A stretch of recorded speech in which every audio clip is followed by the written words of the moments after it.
Mike Chimombe naMoses Mpofu pese panongotaurwa kuti mbudzi vachabva vapfira pasi havafi vakadya nyama iyoyo zvakare, asi for now varegererwa. Pane macharges avo ematenda avakaitira Harare City, they were worth 9 million vachibva vakumbirawo a bit of down payment 200 and something thousand ndo yavakabva vadisappear nayo.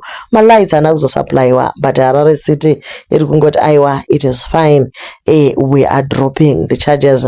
Vasati vaenda kunoapila vakomana vachiri kuenda kucourt, macharges state yakabva yangoti taneta nenyaya iyi ndokubva vangodropa macharges, but for now nyaya ye87 million yembudzi ndo yasara pana Mike Chimombe. Then Moses ane 2 dzake nyaya dzichiri pending. Tiri kuona guys zvishoma nezvishoma nyaya idzi dziri kudropewa.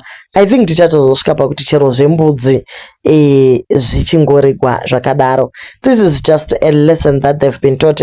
Kugara mujere 11 months guys ka zvinhu zvakaoma zvikuru. Pamwe Mike anotombodonha achibuda muchimota oita seanogwara kunge asisina simba mumabvi, but ndo zviri kuitika. For now the first charges dzeHarare City have been dropped, then later on I'm sure kuti nyaya yembudzi kai ichazongopererawo zvakare mumepo, but havapame zvakare, havapame kuswedera padhuze nema-government tenders ever again.